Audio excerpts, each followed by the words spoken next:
Hi, it's Dwyer, gamblersadvisory.com, here with some thoughts on the featherweight championship match taking place this weekend between champion Jhonny Gonzalez and challenger Tomas Villa.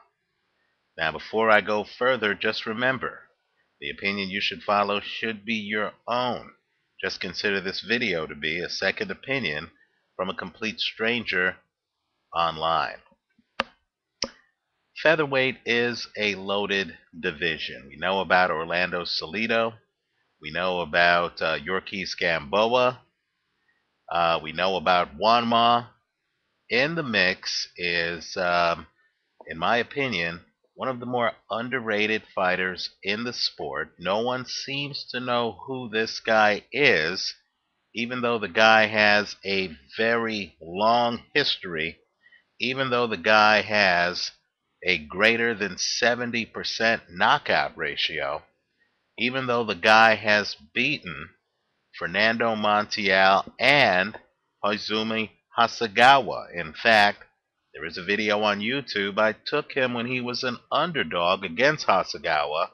All he did was win that fight and win the WBC featherweight title. If you're a gambler, you need to know about this guy. He is the WBC champ at the weight. He is Jhonny Gonzalez. And I'm expecting Jhonny Gonzalez to win this fight by KO. He has the power. He fights long. He hits you with a jab. And in this case, he has a 5-inch reach advantage. While he fights long, Villa fights short. Villa is kind of like in your face. He's the opposite of Jhonny Gonzalez. And my point to you is Gonzalez wants guys who are trying to get inside. He wants guys who choke you up. Actually, he wants guys who are trying to get inside on him, because that's when Gonzalez can start throwing hooks. You're coming in on him. He has you at distance. As long as you're at the end of a jab, you're losing every round. Then if you get inside on his jab, that's when he starts to throw hooks to take you out. He's literally a boxer puncher, but most of his fights end by KO. And let me just point out too, if you're one of those like me who like to look at a fighter's losses to figure out what he did wrong, the one thing that was surprising with Gonzalez, and keep in mind, Gonzalez has fought the best in the world.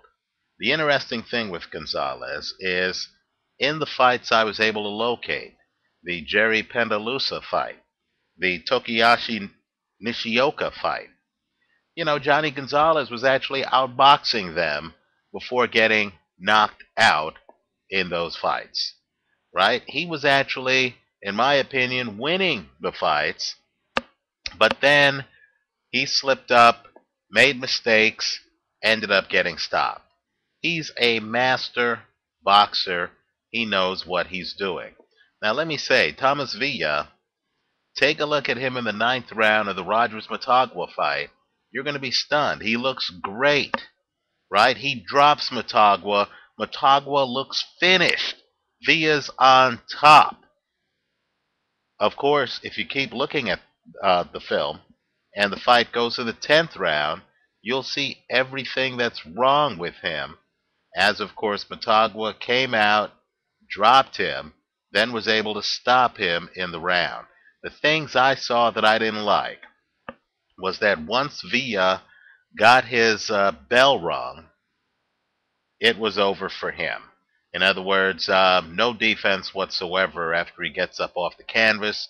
He's dazed, he's confused, didn't know what to do when he was hurt, and in my opinion, he's almost certain to get hurt by Jhonny Gonzalez. If you're a straddle bettor, as I am, the way I think you should play this fight is to take the under.